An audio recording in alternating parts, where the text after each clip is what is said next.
Gloire au Seigneur. Alléluia. Bienvenue à chacun, à chacune ce matin, à ce culte d'adoration. Nous passons des moments extraordinaires dans les chants, dans la louange, où Dieu parle à nos cœurs. Gloire à Dieu. J'aimerais partager avec vous ce matin la parole de Dieu. Ouvrir l'évangile de Luc au chapitre 10e.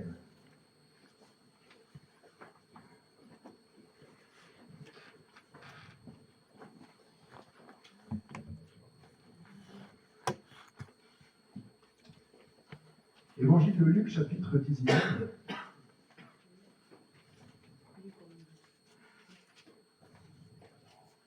Après cela, le Seigneur désigna encore 70 autres disciples et il les envoya 2 à 2 devant lui dans toutes les villes et dans tous les lieux où lui-même devait aller. Il leur dit, la moisson est grande, mais il y a peu d'ouvriers. Et priez donc le maître de la moisson d'envoyer des ouvriers dans sa moisson. Partez, voici, je vous envoie comme des agneaux au milieu des loups. Ne portez ni bourse, ni sac, ni souliers, et ne saluez personne en chemin. Dans quelque maison que vous entriez, dites d'abord que la paix soit sur cette maison. Et s'il se trouve là un enfant de paix, votre paix reposera sur lui, sinon elle reviendra à vous. Demeurez dans cette maison-là, mangeant et buvant ce qu'on vous donnera, car l'ouvrier mérite son salaire. N'allez pas de maison en maison. Dans quelque ville que vous entriez et où l'on vous recevra, mangez ce qui vous sera présenté, guérissez les malades qui s'y trouveront, et dites-leur, le royaume de Dieu s'est approché de vous. Mais dans quelque ville que vous entriez et où l'on ne vous recevra pas, allez dans les rues et dites, nous secouons contre vous la poussière même de votre ville qui s'est attachée à nos pieds. Sachez cependant que le royaume de Dieu s'est approché. Je vous dis qu'en ce jour, Sodome sera traité moins rigoureusement que cette ville-là. Malheur à toi, Chorazine, malheur à toi, Bethsaïda, car si les miracles qui ont été faits au milieu de vous avaient été faits dans Tyr et dans Sidon, il y a longtemps qu'elles se seraient repenties, en prenant le sac et la cendre. C'est pourquoi au jour du jugement, Tyr et Sidon seront traités moins rigoureusement que vous. Et toi, Capernaum, qui as été élevé jusqu'au ciel, tu seras abaissé jusqu'au séjour des morts. Celui qui vous écoute m'écoute, et celui qui vous rejette me rejette. Et celui qui me rejette rejette celui qui m'a envoyé. Les 70 revinrent avec joie, disant, Seigneur, les démons même nous sont soumis en ton nom. Jésus leur dit, je voyais Satan tomber du ciel comme un éclair. Voici, je vous ai donné le pouvoir de marcher sur les serpents et les scorpions et sur toute la puissance de l'ennemi, et rien ne pourra vous nuire. Cependant, ne vous réjouissez pas de ce que les esprits vous sont soumis, mais réjouissez-vous de ce que vos noms sont écrits dans les cieux. Amen. La lecture de notre récit, c'est l'une des méthodes pédagogiques d'approche de l'enseignement de Jésus qu'il emploie avec ses disciples.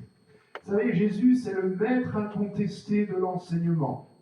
Ses enseignements étaient un ordre supérieur parce que les méthodes qu'il emploie et les résultats qu'il obtenait apportaient véritablement un changement dans la vie des gens. Il dépassait n'importe quel scribe, n'importe quel rabbin et docteur de la loi. Alors, dans ces méthodes pédagogiques, le Seigneur avait plusieurs cordes à son arc. Et ce matin, je vous laisse deviner avec quelle méthode pédagogique il va enseigner ses disciples sur le récit que nous avons vu.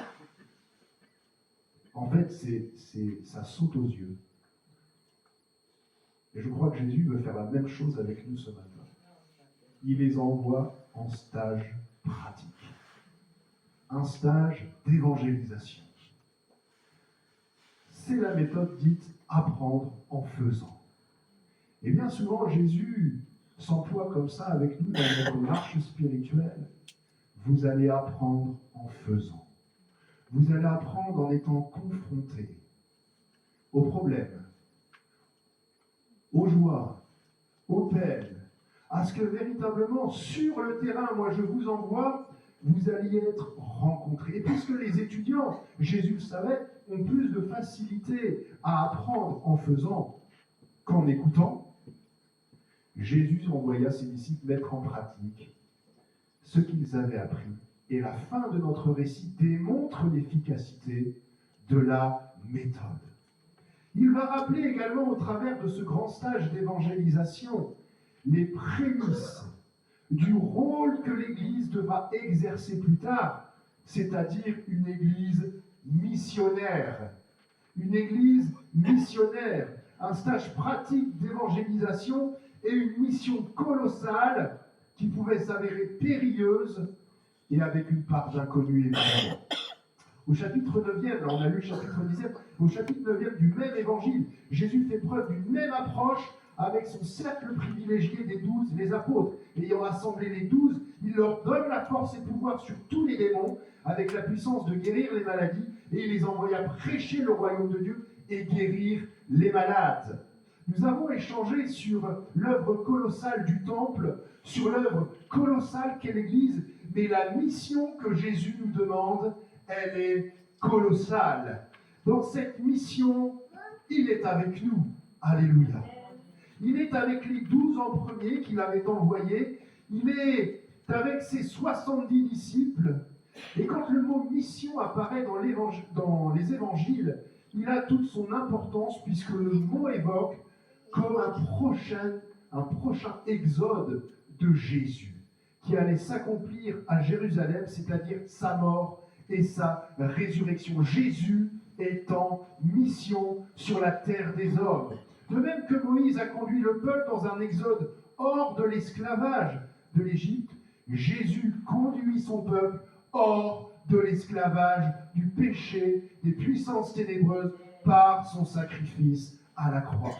Et nous avons hérité de cette mission, cette moisson. Le nombre des personnes envoyées par Jésus pour cette mission a posé parfois des problèmes textuels dans le Nouveau Testament, mais on peut y répondre. Dans des versions, c'est marqué 70, dans d'autres, c'est marqué 72. En fait, toute certitude est impossible, c'est un chiffre symbolique. Les 70, pour les Juifs, représentent les nations du monde, issues des fils de Noé, dans le livre de la Genèse, chapitre 10e.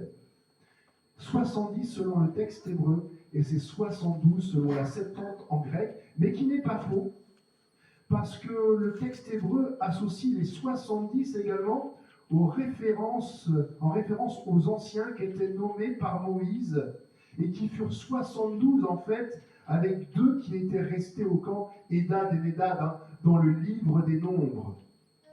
Le Sanhédrin, à l'époque de Jésus, était ce conseil des anciens, était aussi composé de 70 ou 72 membres selon les époques. Mais ce que nous voyons ici, c'est que les 70 envoyés 2 par 2 sont un si grand nombre d'équipes, de binômes, que c'est une preuve que le pays qui reste à atteindre est une mission colossale. C'est un précieux encouragement de savoir qu'ils étaient participants à cette mission. Et si ce matin, Jésus vous envoyait en stage et qu'il nous disait exactement la même chose, quelle serait notre réaction? Est-ce que nous nous considérerions comme des privilégiés? Est-ce que nous serions apeurés? Mais nous avons la certitude que Jésus manifestera sa présence à nos côtés. Jésus nous envoie. Et oui, quand il nous envoie, le Seigneur, il y a toujours une part d'inconnu. Pourquoi cette part d'inconnu?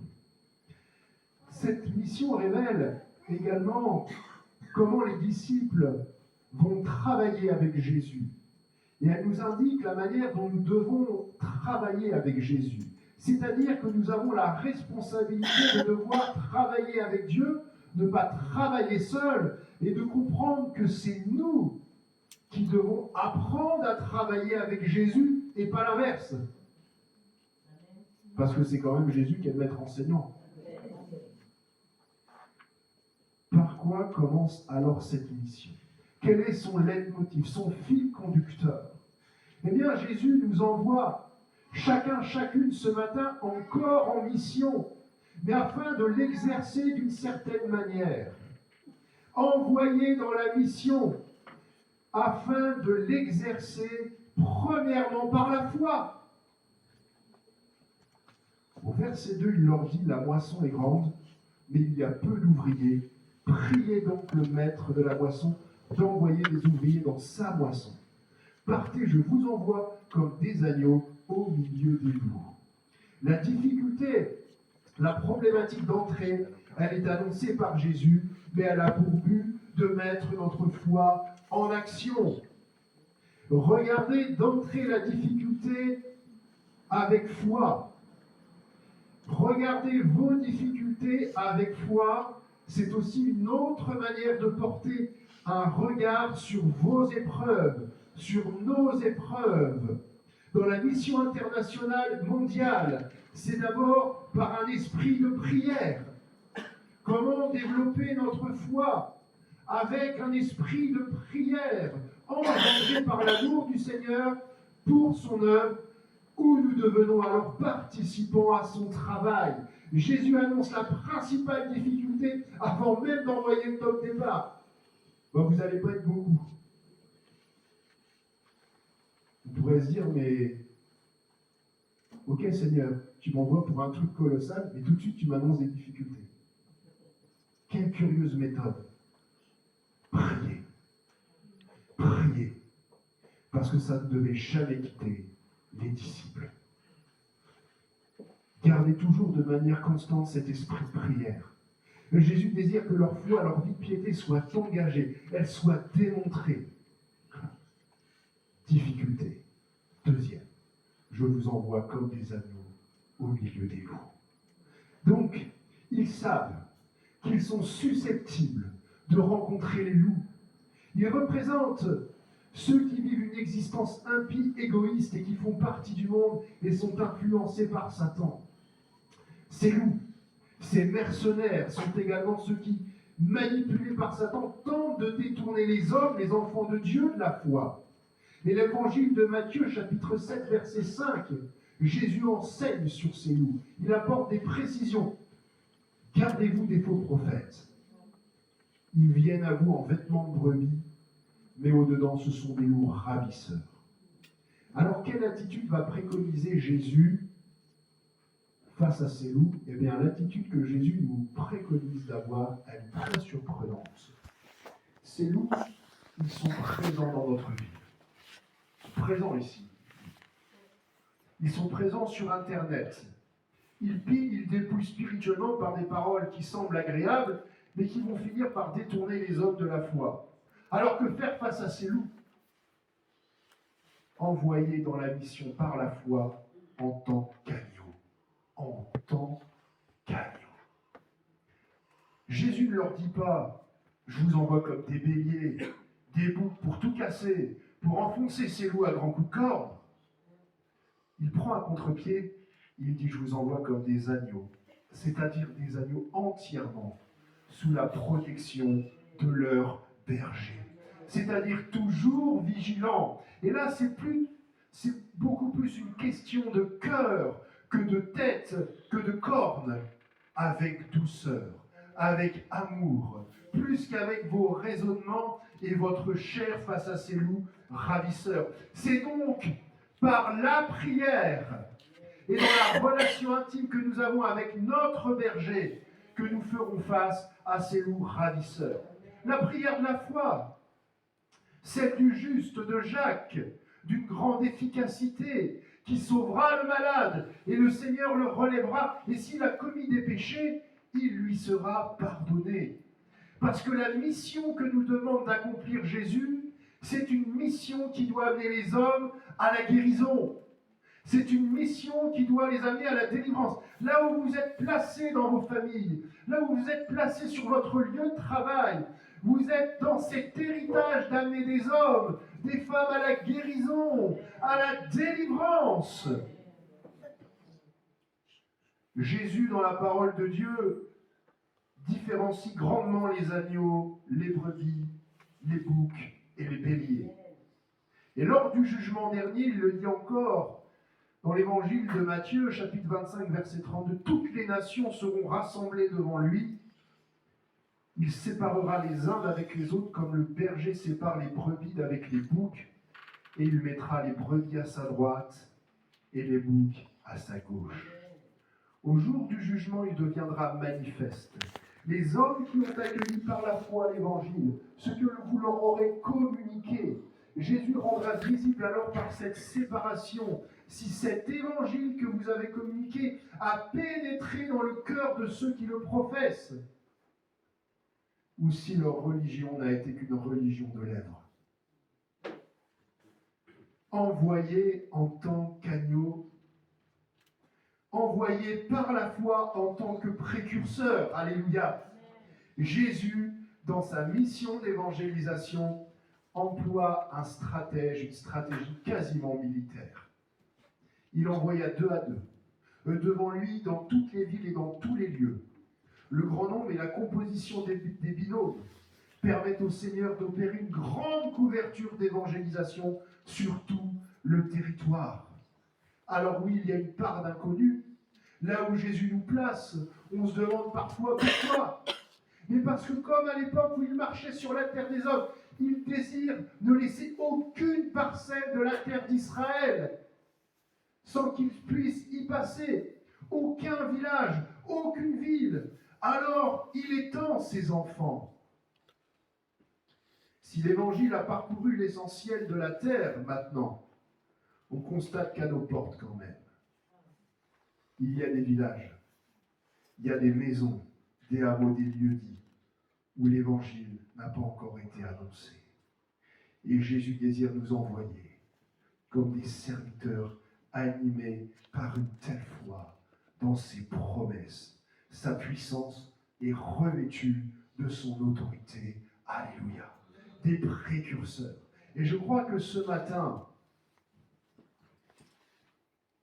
Jésus nous demande peut-être d'être des précurseurs dans des endroits où nous n'avons jamais encore mis les pieds. Être des pionniers. Jésus veut faire des précurseurs là où il vous a placé. Je dois regarder la part d'inconnu, non pas comme une épreuve, mais comme un privilège où je vais pouvoir témoigner de la grâce de Dieu, où je vais pouvoir parler de Jésus autour de moi. Il y a des endroits très difficiles, parce que les endroits les plus difficiles, vous le savez comme moi, parfois ce sont nos cercles intimes. Mais Jésus nous demande d'abord d'être des précurseurs dans ces cercles intimes. Par la foi également, on continue dans la difficulté. Parce que la mission est colossale, mais Jésus nous donne les difficultés. Il n'y a pas de problème. Il ne nous cache rien. Et il ne ment pas au peuple de Dieu. Par la foi également, sans bien matériel. Ah là là, on a l'impression que Jésus leur enlève volontairement ce qui aurait pu leur sembler utile. Comme aux 12, précédemment, pas d'argent, pas de sac, pas de souliers.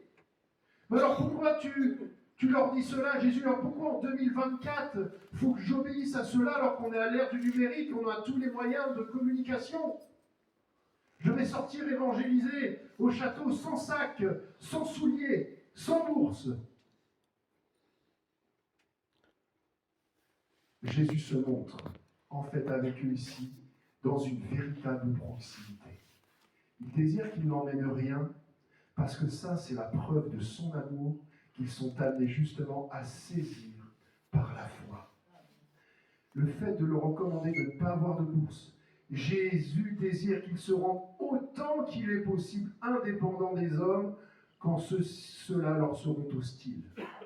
Jésus sait qu'ils vont faire face à l'hostilité. Jésus sait que dans notre marche avec Dieu, vous pouvez faire face à l'hostilité. Jésus le sait. Même si je vous l'accorde, beaucoup étant à Christ, on fait de grandes choses avec peu de moyens parce que nous avons un Dieu qui pourvoit. Alléluia. Dieu est celui qui pourvoit à nos besoins. Mais là, Jésus était proche. Et plus tard, quand on lit l'évangile de Luc, à la fin, tout allait changer pour les apôtres. À qui il leur dira justement le contraire. Prenez là votre bourse, votre sac et une épée. Oh là là, il parle d'une épée. Nous étions juste après le dernier repas de la Pâque. Il venait d'annoncer sa mort et là Jésus allait être enlevé aux apôtres. Il allait retourner dans la gloire. Voilà, Jésus va leur dire maintenant, prenez votre bourse parce qu'elle vous sera utile. La mission allait s'intensifier pour eux. Et Jésus serait non plus physiquement avec eux, mais présent en esprit. Et dans ces conditions, ils auraient à pourvoir eux-mêmes à leurs besoins. Non que les ressources fussent en eux, mais ils devaient à présent s'attendre au Seigneur invisible physiquement et rejeté au lieu d'être sous la protection du Messie présent et visible. Mais nous, c'est exactement la même chose. Marcher par la foi, mais nous faisons face à quoi? Au nom de Jésus, présent en esprit parmi nous, mais qui continue d'être rejeté. Marcher par la foi et profiter de tout ce que le Seigneur pourvoira à nos besoins, car cela nous sera utile, ressources spirituelles, morales et matérielles. Envoyés par la foi, comme des ambassadeurs. Au verset 16, celui qui vous écoute, m'écoute. Les ambassadeurs, dans leur définition étymologique, il était question des apôtres, parce que c'est ce que signifie le mot apôtre, apostolos, envoyé, ambassadeur, messager d'eux. Et c'est pourquoi chronologiquement l'évangile de Luc fait mention du premier envoi des 12, premièrement dans un stage d'évangélisation, puis ensuite des 70. Et nous sommes dans cet héritage-là, où nous devons alors encore aller annoncer la parole de Dieu. Nous sommes, sans avoir reçu de ministère apostolique, car dans les 70, tous n'avaient pas reçu un ministère apostolique, mais il y avait un appel missionnaire. L'Église est missionnaire et elle est aussi missionnelle. C'est-à-dire que ces activités, nos départements sont tournés vers l'extérieur. Nous faisons fonction d'ambassadeurs de Christ, étant tournés vers l'extérieur. C'est pour cela que Jésus part immédiatement. C'est mieux? Ah, c'est mieux? C'est pas le début de ma voix qui baisse. Jésus veut faire de nous une église, il nous rappelle que nous sommes une église missionnelle. C'est-à-dire que tournée vers l'extérieur. L'église, elle est tournée vers l'extérieur. C'est pour ça que Jésus nous rappelle les dangers. Et qu'étant tournés vers l'extérieur, nous serons confrontés à des loups. Si je prends par exemple l'heure des enfants, l'heure des enfants protège nos enfants de l'extérieur. Ce que font les monitrices avec nos enfants protège nos enfants des dangers de l'extérieur parce que dehors à l'école, il y a les loups devant eux. Les loups au travers des faux enseignements, de l'école du mensonge. Il n'y a pas que des choses fausses, mais il y a du mensonge. Ils sont également envoyés, et moi je les vois comme ça, dans une cour de récréation comme des petits ambassadeurs de Christ.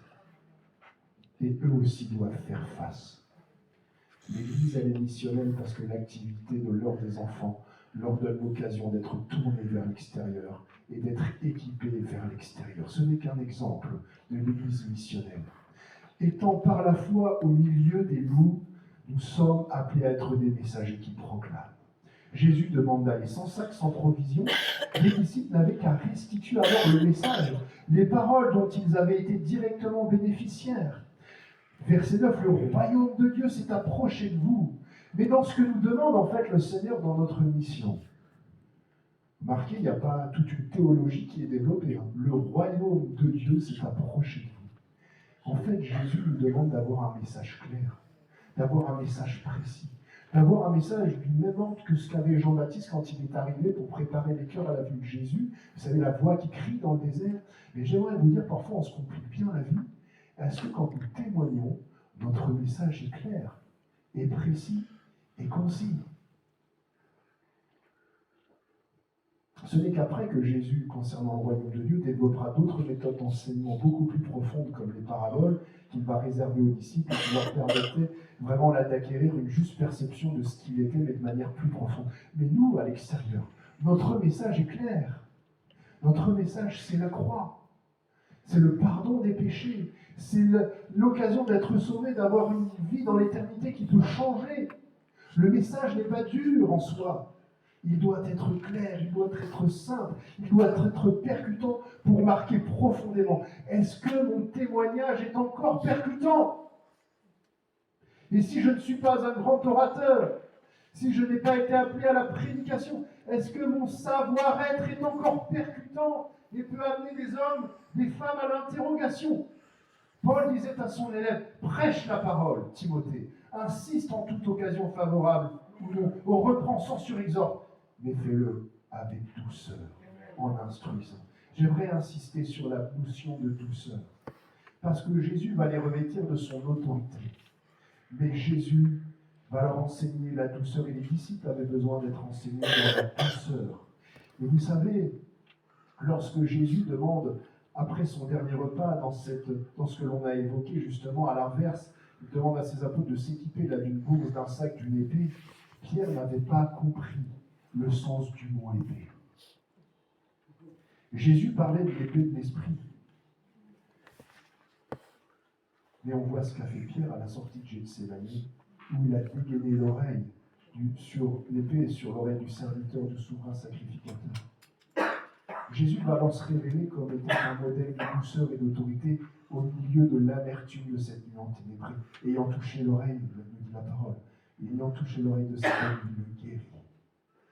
Peut-être nous faisons face, comme Pierre, comme les disciples ce jour-là, quand ils sont passés à l'amertume des hommes.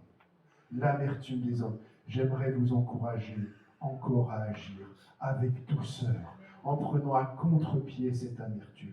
Il a fallu beaucoup de temps à Pierre pour le comprendre, puisque lui-même, quand il va renier Jésus, la Bible nous dit qu'il pleura amèrement. Il y avait de l'amertume dans son cœur. L'amertume n'est jamais quelque chose de bon. Ne nourrissons jamais d'amertume.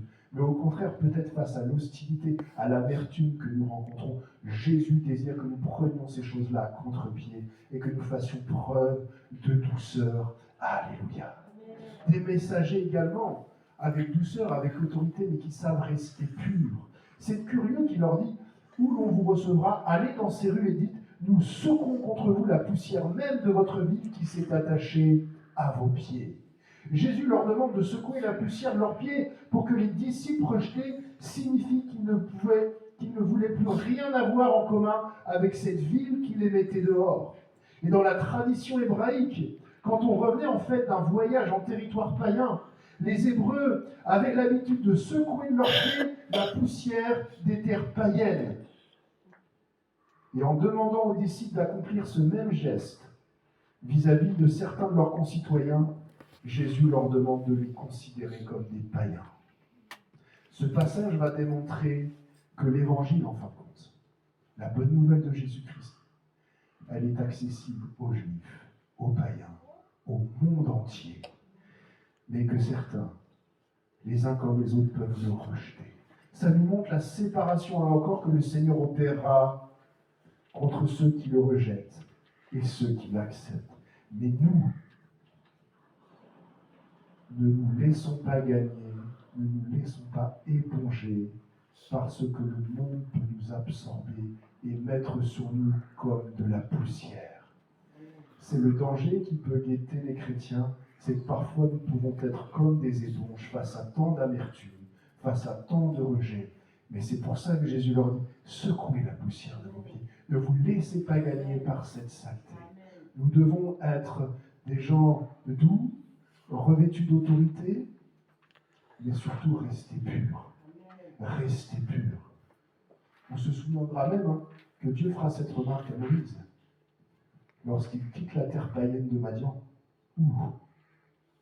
Ne t'approche pas d'ici, on est à Horeb, ôte tes souliers de tes pieds, car le lieu sur lequel tu te tiens est une terre sainte. C'est la présence de Dieu qui rendait le lieu sacré, comme il a été demandé à Moïse, comme il a été demandé aux disciples, sachant ne pas souiller notre témoignage, ni notre corps, qui demeure le temple du Saint-Esprit. Envoyé dans la mission également, encouragé afin de l'accomplir avec joie.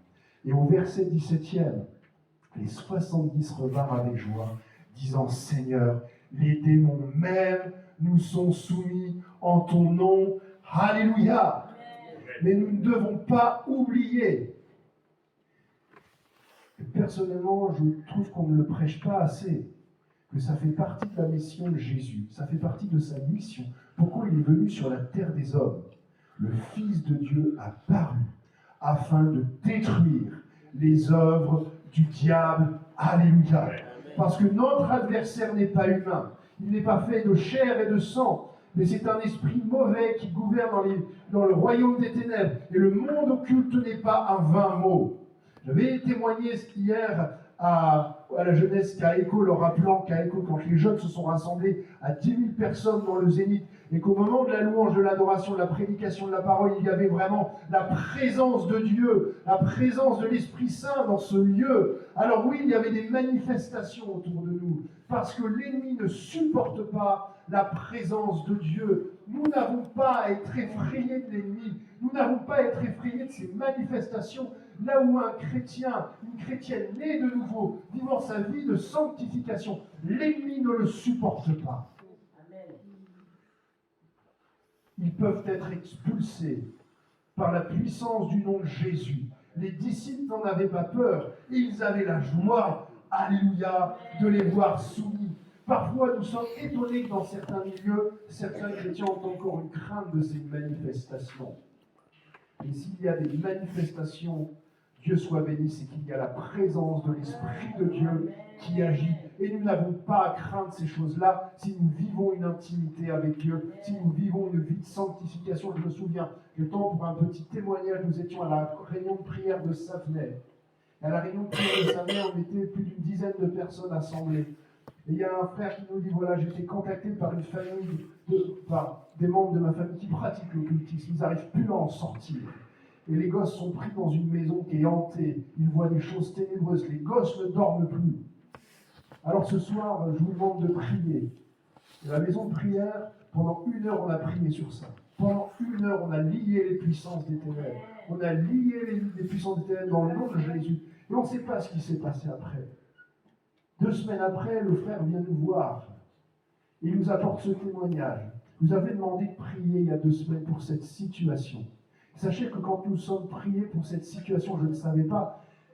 La semaine dernière, le papa m'a contacté et m'a dit que 2 pasteurs avaient été visiter la maison pendant que vous étiez en train de prier. Et au même moment que vous étiez en train de prier, les pasteurs montaient l'escalier qui menait à la maison, ils ont vu chaque ténébreux sortir de la maison. Alléluia. Le gosse a été délivré instantanément de ses cauchemars. Amen. Les démons lui sont soumis. Alléluia. C'est alors qu'on voit combien vaincre également les démons aux yeux de Jésus est relativement peu de choses par rapport à avoir nos noms écrits dans le livre de vie et à appartenir à l'Assemblée universelle. Oui, réjouissons-nous ce matin, premièrement, de ce que nos noms sont écrits dans les cieux, car c'est un privilège, c'est une joie éternelle. Alléluia. Amen. Et vous savez, hein, un homme peut chasser des démons et être lui-même réprouvé. Plusieurs diront en ce jour, Seigneur, Seigneur, n'avons-nous pas prophétisé en ton nom? N'avons-nous pas chassé des démons par ton nom? N'avons-nous pas fait beaucoup de miracles par ton nom? Et Jésus leur dira, je ne vous ai jamais connus. Retirez-vous de moi. Envoyé dans la mission, enfin, pour terminer, afin de l'exercer avec persévérance. Voici, je vous ai donné le pouvoir de marcher sur les serpents et les scorpions et sur toute la puissance de l'ennemi, et rien ne pourra vous nuire. Hein, car nous n'avons pas à lutter contre la chair et le sang, dit Paul, mais contre les dominations, contre les autorités, contre les princes de ce monde, contre les esprits méchants dans les lieux célestes. Le combat, nous ne pouvons pas l'occulter. Il s'agit d'un combat qui va être rapproché. Comme je vous le disais, l'ennemi aime nous attaquer dans notre intimité. Lorsque Paul utilise le verbe lutter, il fait référence au sport antique qui était pratiqué par les Grecs et les Romains, la lutte. Et le sport de la lutte, la méthode de combat de la lutte, c'est un sport de préhension, où on est au contact et où le but est de renverser sur le dos l'adversaire. C'est dans cette même optique d'enseignement qu'il nous demande de prier. Et dans la prière, nous devons renverser les projets du diable et nous prions pour que les projets de Dieu se réalisent. Alléluia. Il a ensuite, Paul, dans cet enseignement, pour montrer le combat rapproché que nous allons avoir, Il enseigne, vous savez, sur les armes spirituelles de Dieu qu'il met à notre disposition. Eh bien, ce matin, si vous êtes envoyé en stage pratique, alléluia, prenons ces armes spirituelles. Une des armes, une des seules armes offensives que Paul donne, c'est l'épée de l'esprit. L'épée de l'esprit. Vous remarquerez que toutes les autres sont des armes défensives. Mais l'épée de l'esprit qui est la parole de Dieu, plus tranchante qu'une épée à double tranchant. Alors là encore, à quoi fait référence l'apôtre? Alors qu'il est très certainement gardé dans sa cellule par un soldat romain, revêtu de cette armure avec cette même épée. Il s'agit du glaive romain. Et le glaive romain, c'est une épée courte qui induit un combat rapproché au corps à corps. C'est très important d'être revêtu de cette épée de l'esprit, parce que c'est dans notre intimité qu'on va être attaqué. Nous devons absolument saisir l'épée de l'esprit, la parole de Dieu. La parole de Dieu dans ces combats rapprochés. Ces luttes internes. Oh, dans le psaume 55, verset 5, j'ai pris ce psaume de David pour vous montrer combien même les luttes de celui qui avait été un grand guerrier, combien ces luttes étaient beaucoup plus internes qu'externes. Psaume 55, verset 5, David dit « Mon cœur tremble au-dedans de moi, et les terreurs de la mort me surprennent. La crainte et l'épouvante m'assaillent, et le frisson m'enveloppe. » Il y a ici dans les paroles de David une lutte terrible au-dedans. Lutte au-dedans. Je crois que ce matin, c'est dans peut-être ces luttes au-dedans, dans ces luttes intérieures, que le Seigneur veut nous voir vainqueurs. Amen. Alors que Dieu, vraiment, puisse vous fortifier ce matin. Comment va faire David, lui le grand guerrier? Il va crier à Dieu. Étant dans les psaumes, c'est son âme. Crier à Dieu par la foi, avec persévérance. Et dans la parole de Dieu, quand il y a un cri, le cri est associé au cri de la foi. Comme le cri a été associé au peuple de Dieu qui a crié par la foi en prenant l'imprenable Jéricho, souvenez-vous, tombé aux mains de Josué. Crier comme Jonas a crié à Dieu dans le ventre du poisson et qui l'a délivré vraiment dans un combat, dans une lutte qui était interne. Paul clôturera son enseignement sur les armes spirituelles dans cette notion de combat faite en tout temps par l'Esprit. Toutes sortes de prières, de supplications. Veillez à cela avec une entière persévérance et priez pour tous les hommes, les saints. Ce matin, c'est un encouragement que d'être envoyé dans une mission qui nous dépasse et qui nous rappelle que c'est par la foi, uniquement par la foi que vous suivez Jésus. Amen. Nous sommes soumis. C'est avec joie que nous y allons dans cette mission. Le combat, on ne peut pas l'éviter, mais le triomphe de Jésus sur Satan est certain. Envoyé, encouragé, avec joie à poursuivre cette mission dans la persévérance ce matin. On va prier maintenant. Il y a peut-être certains d'entre vous qui ont des luttes internes. Saisissez l'épée de l'Esprit, la parole de Dieu, qui vous permet de combattre encore vraiment les luttes intérieures que vous pouvez connaître, les mauvaises pensées. Le casque du salut est important, parce que le diable attaque par la pensée. Revêtez-vous, réjouissez-vous de ce que vos noms sont inscrits dans le livre de vie. Alléluia. Le diable aimerait remettre en cause notre salut. Réjouissons-nous de ce que nos noms sont inscrits dans le livre de vie. On va prier ensemble s'il y en a qui ont besoin de la grâce de Dieu.